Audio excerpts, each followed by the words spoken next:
SCX24yep.com. People beside us. Is that the long boy? Yeah. This is pretty much the worst video ever made. And then as slow as... Leave it. How you spell crawl? Is there an E on the end? I go over Jess. Please subscribe.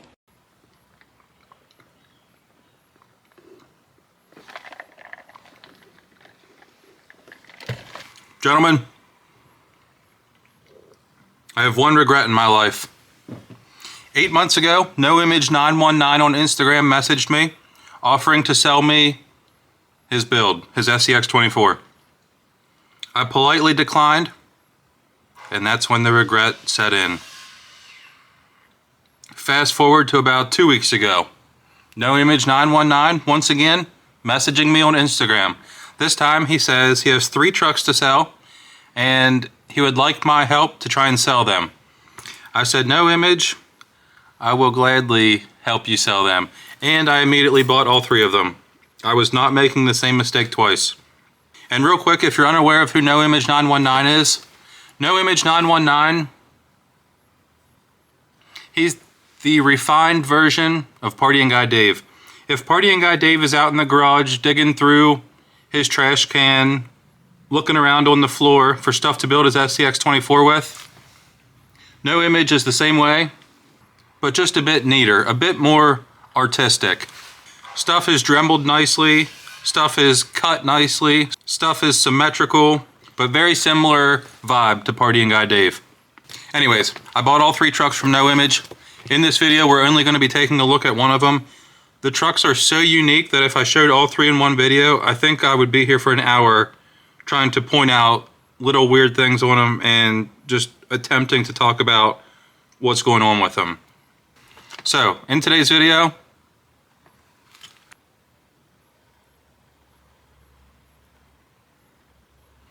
now I know it's not much of a looker, just wait.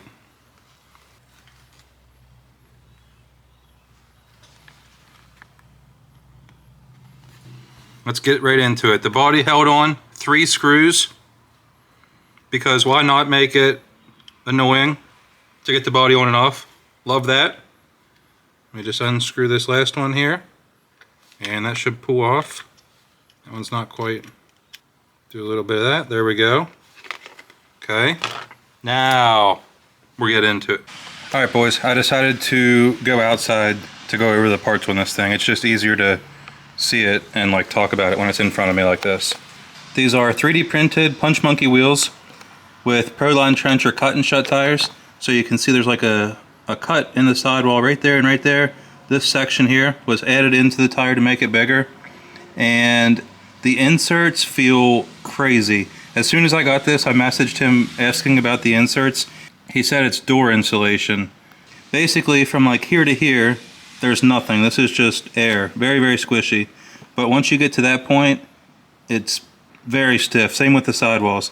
Extreme, except for this top part here, basically solid. Like super, super stiff. Chassis is just this U-shaped thing here. Obviously built by him. This black electrical tape piece, that's the receiver. And he just directly soldered wires right to it instead of having plugs. Purple Endura motor. Rear shock situation. I don't even know what to say, I'll just show it.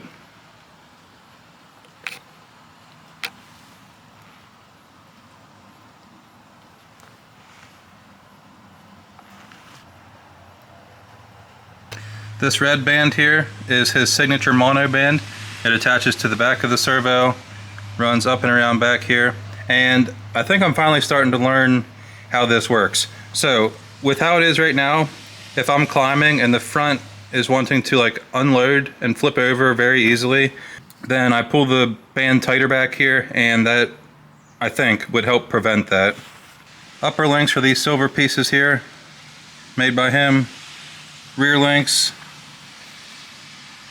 again custom made by him.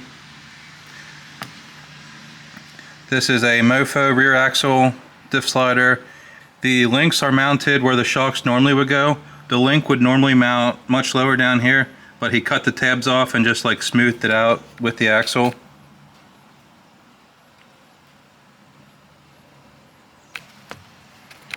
This is a Furatech ESC. Another thing I had to message him for is where to plug the battery in, and it just goes right onto these two little pins here.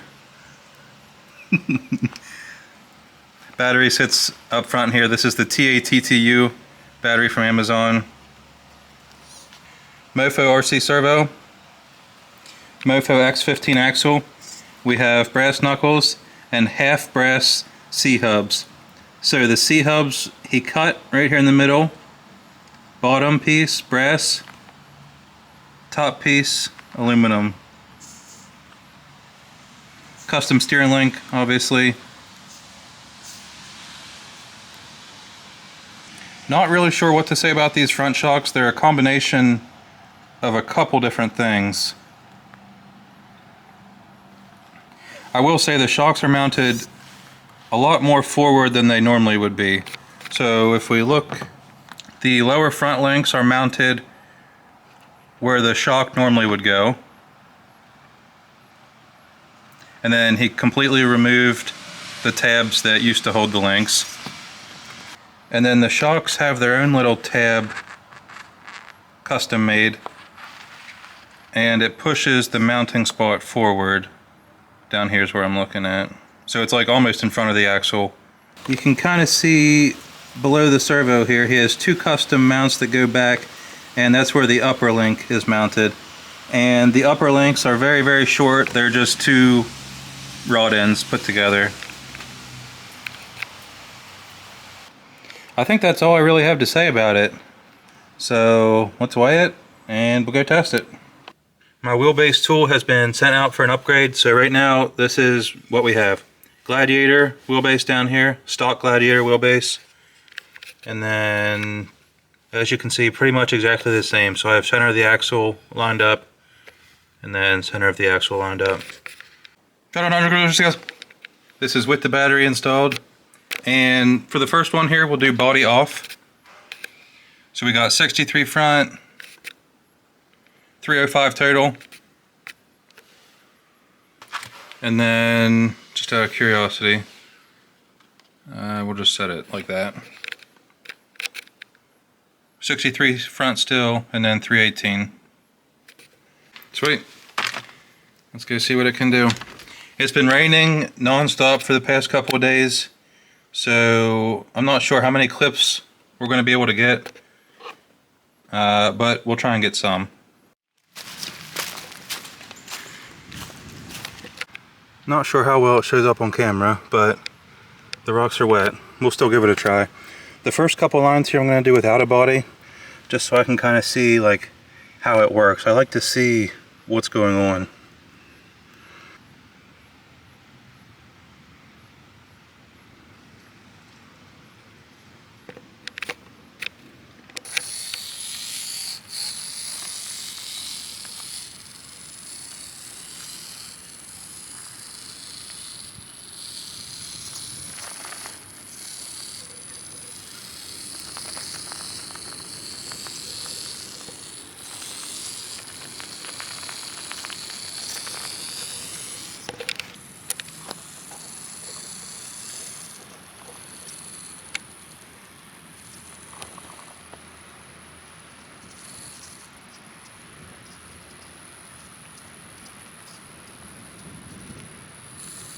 Nice.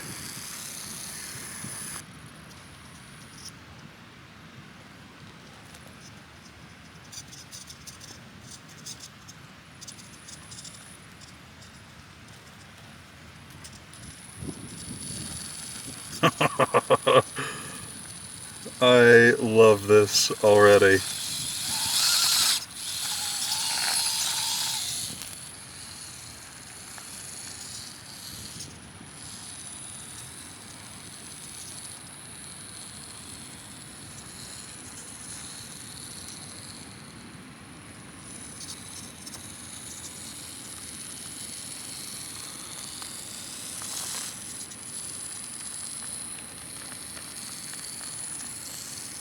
Dude, I was not expecting that.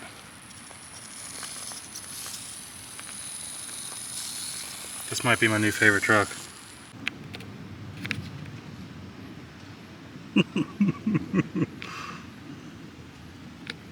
Alright, we have a new route that I recently built here. It's kind of hard. Truck comes up and around here. Tire placement is like pretty important here or your axle gets stuck. And then you go up around here and then you make another corner. Kind of have to avoid this hole and then up to the top.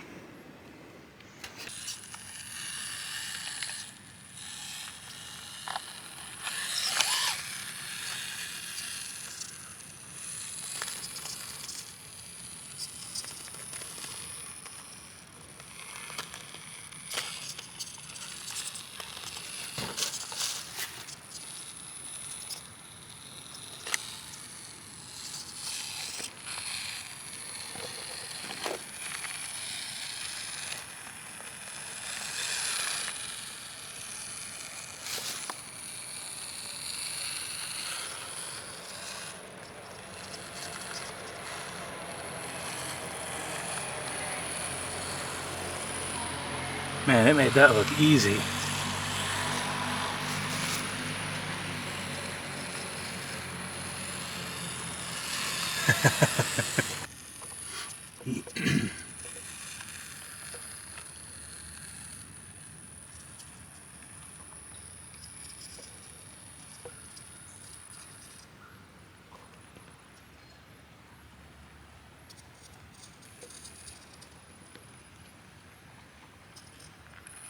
Dude, no way. Can we keep this going?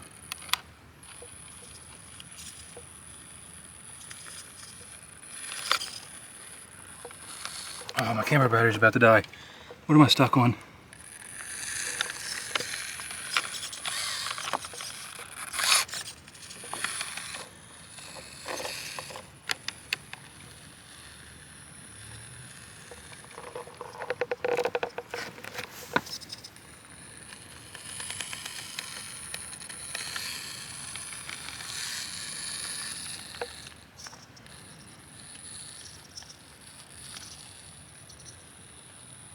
I don't think I'm quite lined up for this spot. Or it might be a bit too slippy. That's okay, because that first part was awesome. There we go.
Final thoughts?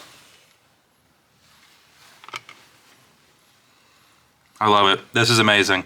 This is right along the same line as how I feel about the Haggard Gecko. I love everything about this. Most of you guys know I'm super into the unique DIY style mods, and this is exactly that. Extremely capable, even with the wet rocks. I didn't mess with the mono band at all, but I'm sure I could get even steeper stuff if I would tighten that up some. I think this is probably the flexiest truck that I have. It has a ton of flex to it, and I don't think that hurt it at all. At least not that I was able to notice. I think this would be in my top 5 trucks just for like overall build and capability. And that's not talking about like the super scale looking trucks, just overall build and capability. I think this is probably in the top 5 trucks that I've driven ever. This is just super cool. No Image, once again, thank you for selling me your trucks. We still have 2 more of these to film eventually. And yeah, I hope the rest of you enjoyed this and can appreciate this as much as I do. Much like the Haggard Gecko, this is going to be one of those builds that die with me. I will never get rid of this. I will never resell this. It's just too cool. Thank you guys for watching. Hope you enjoyed. I